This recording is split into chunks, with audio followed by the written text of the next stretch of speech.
konsep dan juga panduan bagaimana kita nak memilih. Jadi ia perlu bergantung kepada beberapa syarat, pertimbangan. Sudah tentu pertimbangan ini perlu dibincangkan dan dimuktamadkan di peringkat jawatankuasa nanti.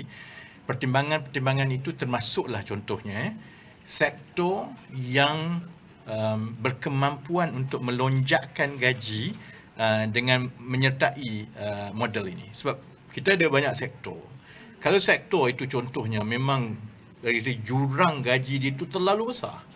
Jadi kalaupun kita pilih dan kita tumpukan untuk projek rintis ini untuk sektor itu, kebarangkaliannya jumlah majikan yang mampu melaksanakannya mungkin terlalu rendah. Jadi faktor kemampuan dan juga in terms of gap, because the whole idea is to provide a lift off. And if the gap is too big, and the maximum we will provide is only 200 per month for fresh graduates and entry level, and 300 per month for non-entry level. So it's first it depends on that. Kedua, dia juga bergantung kepada sektor-sektor tumpuan yang diselaraskan dengan keperluan negara untuk ke arah our economic restructuring. Kita tahu contohnya ada sektor-sektor yang memang diberikan tumpuan. Jadi sektor-sektor yang begini sudah tentu akan dipertimbangkan. Dia juga bergantung kepada sektor-sektor kritikal dalam negara. Sektor-sektor yang kita perlukan seberapa ramai bakat, talent yang baru untuk sektor itu. Dan satu lagi contohnya juga, ia bergantung kepada sama ada syarikat atau sektor itu dari segi kesenjangan gaji dengan kemahiran itu terlalu tinggi. If we think that some sectors who are so underpaid and that sector has the financial strength with the incentive to push it up, so we will consider all these factors. Dan cuma dia agak sukar untuk kita tetapkan sekarang because it's a voluntary opt-in. So we will decide panduan dia bagaimana dan kita akan buka kepada pendaftaran bermula April, dan daripada situ I think we will know better. But those are the guiding principles. Yeah. Tapi sekiranya impact daripada majikan sebab voluntary kan, tapi awal pada dekat bagaimana? Saya sendiri majikan dan kita dah bercakap dengan MEF, kita dah bercakap dengan dewan-dewan industri dan sebagainya. Saya yakin sebenarnya majikan akan menyertai. Isu dia lebih kepada yang Chester tanya tadi. Oleh kerana dia voluntary opt-in and first come first served, jadi satu risiko yang kita perlu tangani ialah oversubscription. Terlalu banyak sangat syarikat ni sebenarnya nak menyertainya, because kalau dalam sektor pekerjaan kan, pasaran bakat sekarang, isu utama kepada majikan dan syarikat dan perniagaan ialah untuk mendapatkan bakat yang betul-betul matching dengan kehendak mereka. Dan perbezaan gaji di antara syarikat teratas ni, MNC, syarikat besar ni, dengan SME ataupun setengah JLC pun beza dia banyak. Jadi the cannibalization has been happening. Maksudnya majikan tambah yang SME, dahlah dia payah nak dapat pekerja. Dia dapat saja pekerja, dia latih 1 tahun, dia dah pergi cabut tempat lain. So this attrition ni sebenarnya adalah masalah utama kepada ekonomi negara kita. Jadi dengan dasar gaji progresif dan program sebegini, daripada maklum balas awal, daripada sesi libat urus, saya sebenarnya tidak bimbang dari segi penyertaan. Saya bimbang dari segi oversubscription. Jadi dia timbul soal yang dibawa, yang Chester tanya tadi, why them not me? Why that industry not me? Kan? So itu yang kita kena pastikan panduan itu dibuat dengan berhati-hati. Saya sebenarnya agak positif lah. I think daripada perbincangan kita, dia akan diterima baik oleh majikan-majikan. Maybe similar to what Firdaus was asking, in the discussions with stakeholders, were there any pushbacks and how did you address that concerns? Additionally, how much do you estimate that this will roughly cost the government over the period of 12 months? I think when I and Kementerian Ekonomi, we started focusing on labour market reform. Yeah? When we talk about labour market reform, obviously it's about pay, it's about upskilling. I have to admit that in the beginning, there was, to a certain extent, apprehension among employers, because some of them are still grappling from minimum wage. It has really pushed up the cost. So they were concerned that another round of mandatory wage increase will remove their competitiveness. But we've sat down with them and we've taken everyone's view. Dan keputusan untuk buat voluntary opt-in ini bukan sebab pushback, ini bukan sebab lobby, or it's our personal belief that at this moment, if we were to make it mandatory, our economy cannot absorb it, because 97% of the companies are micro SMEs. So the moment it is a voluntary opt-in with government incentive, and with a commitment and structured upskilling for higher productivity on the part of the employees, employers have so far lauded it really well. Sebab itu, saya ingat masa mula-mula kita bercakap tentang dasar gaji progresif, ada banyak yang berkata bahawa ini akan ditentang oleh MEF, oleh itu semua. They actually support it. By and large, setakat ini, majikan-majikan menyokongnya.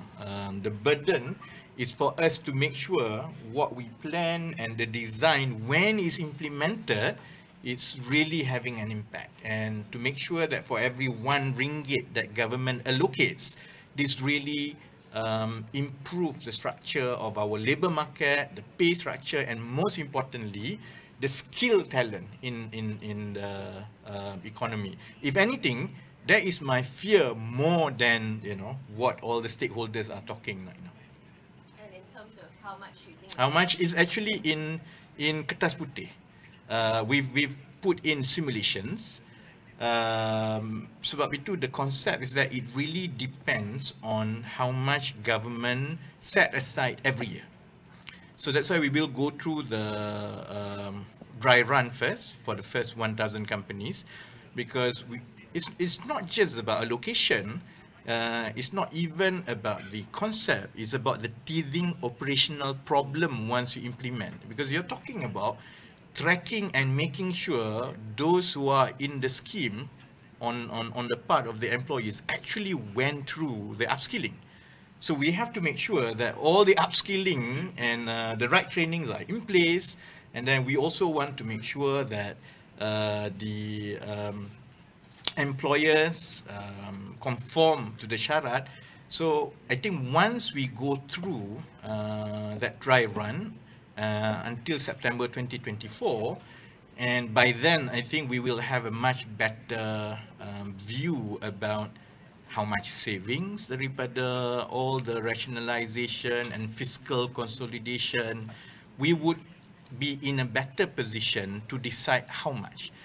But the simulation is we've provided the government with a range of simulation.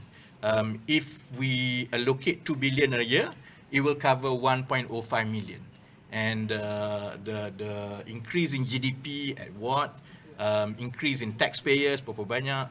So if you go to 3 billion, obviously that numbers, and then we will decide the allocation when the time comes. But let's make sure that the whole system and process are in place next year. Maybe last question sebelum ahli parlimen semua kecil hati. They are very touchy-feely, Okay, all right. Okay, all right. First is how much is budgeted for the pilot project. Second is how do we measure? Is it as long as they completed the training program, then they are entitled, and then how do we measure the productivity gain? In terms of allocation for the project rintis lah, pilot project, we have to see when the how much it costs. We have to see when the registration opens and when the final selection of that 1,000 companies are done, because different companies actually have different numbers of employees.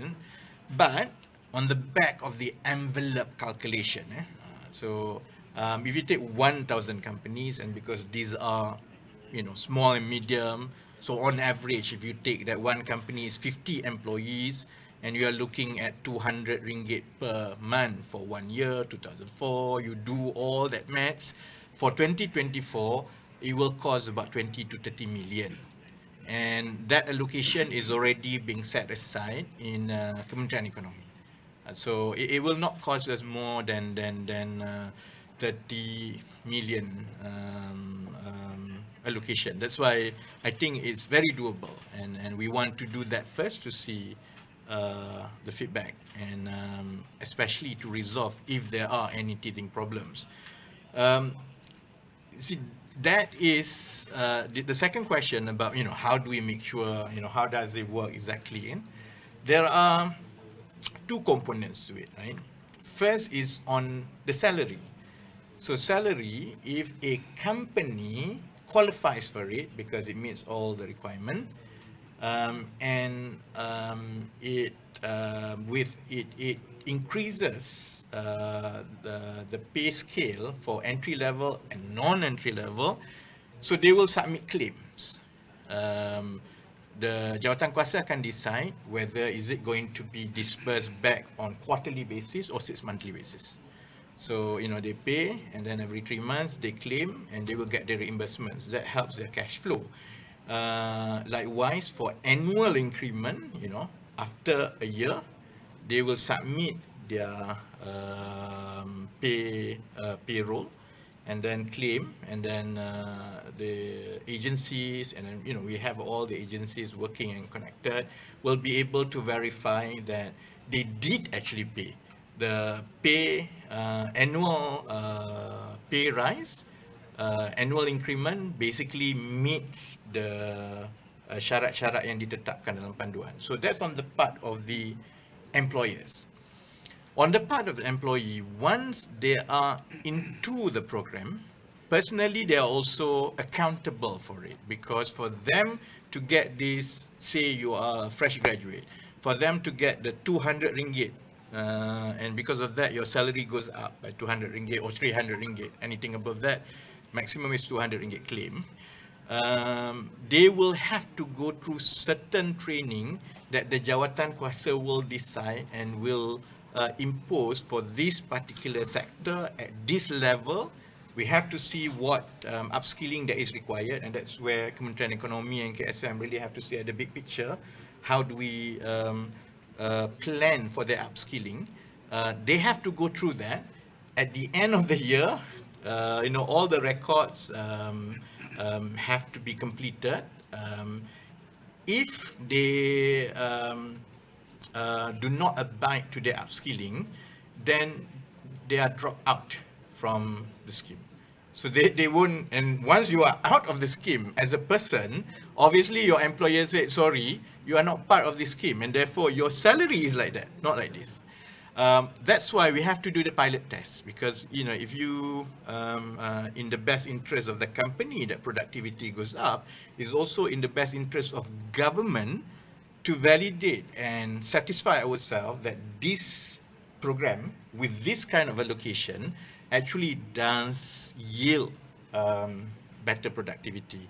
And I think once the numbers are there, all the systems are there, it will allow us to decide better from year to year. So there's a lot of work to be done in the next 6 months to put all this in place.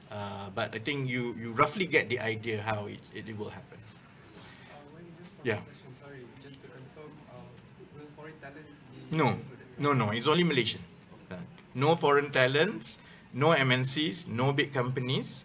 The focus is on those groups that are now most disadvantaged with the current labor market.